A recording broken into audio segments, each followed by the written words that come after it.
రిజర్వేషన్లు అమలు చేయాలని డిమాండ్ చేస్తూ బీసీ సంఘాలు ఈ నెల 18న తెలంగాణ బంద్కు పిలుపునిచ్చాయి. రాష్ట్ర బీసీ జేఏసీ ఆధ్వర్యంలో చేపట్టిన స్టేట్ బంద్కు అన్ని రాజకీయ పార్టీలు మద్దతిస్తున్నట్లు జేఏసీ సంఘాల నేతలు చెబుతున్నారు. రానున్న రోజుల్లో పెద్ద ఎత్తున ఆందోళనలు చేపట్టి బీసీ రిజర్వేషన్లను సాధిస్తామని చెబుతున్న బీసీ సంఘాల నేతలతో మా ఖమ్మం ప్రతినిధి Harish face to face. Reservation రగడ తారాస్థాయికి చేరింది. దీంతో అన్ని పార్టీలు ఈ నెల 18న జేఏసీగా ఏర్పడి బీసీ సంఘాల ఆధ్వర్యంలో పెద్ద ఎత్తున ధర్నా కార్యక్రమం తెలంగాణ రాష్ట్ర బంద్కు పిలుపునిచ్చిన నేపథ్యంలో బీసీ సంఘాల నేతలు మనతో ఉన్నారు.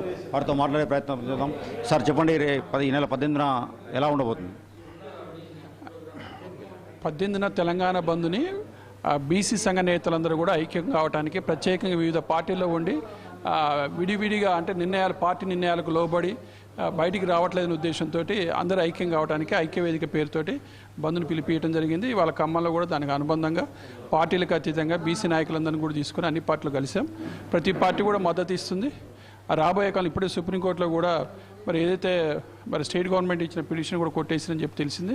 కాబట్టి ఇది ముందుగా ఇవన్నీ కూడా తెలుసు మనకి. ఎట్టి పరిస్థితుల్లో పార్లమెంట్లో పెట్టుకోవాలి, అక్కడ యుద్ధం చేయాల్సిందే, చేసిన తర్వాత 9th షెడ్యూల్లో మార్చుకోవాల్సిందే. కాబట్టి ఈ బంద్ అనేది రాబోయే ఏదైతే పార్లమెంట్లో ఈ వివిధ పార్టీలన్నీ కూడా వాళ్ళకు ఉన్నటువంటి ఎంపీలందరూ కూడా ఒత్తిడి చేయడానికి ఈ బంద్ని ప్రకటించడం జరిగింది. ఇవాళ అయితే అన్ని పార్టీలు కూడా ఐక్యంగా మాకు సపోర్ట్ చేస్తున్నాయి. కాబట్టి రాబోయే కాలంలో కూడా పార్లమెంట్లో వాళ్ళందరూ కూడా ఐక్యంగా ఉండి ఖచ్చితంగా బీసీలకి ఏదైతే న్యాయం చేయాలో 42% రిజర్వేషన్ ఇప్పించాల్సిందిగా కోరుతున్నాం. అన్ని పార్టీలు చిచ్చుతో పనిచేస్తున్నా మరి బీసీ రిజర్వేషన్ బిల్లు రాకుండా పోతుంది. దీనిపై మీరేమో? ఇవాళ బీసీల సమస్య భారతదేశ సమస్యగా మారింది. బీసీల సమస్య రాజకీయ పార్టీ సమస్యగా మారింది. ఇవాళ తెలంగాణ రాష్ట్ర ప్రభుత్వం ఏదైతే ఉందో ఇవాళ 9th జీవో తీసుకొచ్చింది. ఆ జీవో హైకోర్టు కొట్టివేసింది. ఇప్పుడే అందినటువంటి వార్త, ఆ హైకోర్టు అదే రాష్ట్ర ప్రభుత్వం సుప్రీంకోర్టుకు వెళ్ళి రివ్యూ పిటిషన్ వేస్తే ఆ రివ్యూ పిటిషన్ కూడా ఇవాళ డిస్మిస్ అయినటువంటి పరిస్థితి కనపడతా ఉంది.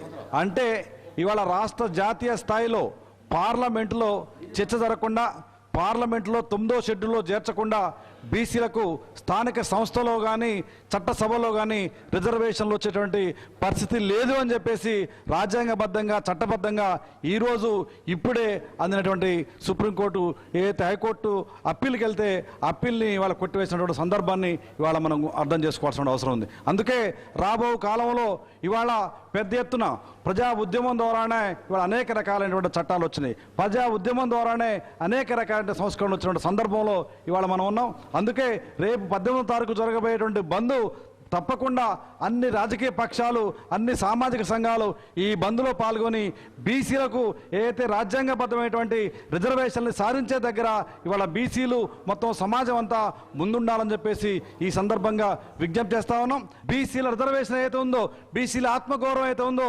చట్టసభల్లో బీసీలకు ఏదైతే అన్యాయం జరుగుతూ ఉందో ఆ అన్యాయానికి వ్యతిరేకంగా మేమంతా ముక్త కంఠంతో ముందుకు వస్తామని చెప్పేసి ఇవాళ రాజకీయ పార్టీలు ప్రకటించినాయి. తప్పకుండా రేపు వాళ్ళ భాగస్వామ్యం అగ్రభాగాన ఉంటుందని చెప్పేసి విశ్వసిస్తున్నాం. దీనిపై విజయం సాధిస్తారని మీరు ఎలా? తప్పకుండా. ఈ స్వతంత్రమే ప్రజా పోరాటాల ద్వారా వచ్చింది. భారతదేశ ప్రజలందరూ మెజారిటీ బీసీలు. కాబట్టి ఇప్పుడు కాంగ్రెస్ పార్టీ దీన్ని ఇద్దామని ట్రై చేసింది అని మనం భావిస్తే తప్పకుండా దాన్ని తేనెతట్టును తట్టింది. తేనెతట్టును తట్టిన ఒక పార్టీ తట్టింది. అన్ని పార్టీలకు ఇది హెచ్చరిక. తప్పకుండా బీసీ ఓటర్ల ద్వారా ప్రభుత్వాలు ఏర్పడే ఈ 76 సంవత్సరాలు, ఈ 79 సంవత్సరాలు రాబో రోజులలో ఏ నూతన ప్రభుత్వం రావాలన్నా బీసీలకి ఇది ఒక జ్ఞానోదయం. మా ఓట్లు మేము వేసుకున్న నాడు ఏ పార్టీలు ఉండవు. ఇది లాస్ట్ పార్టీ అయింది.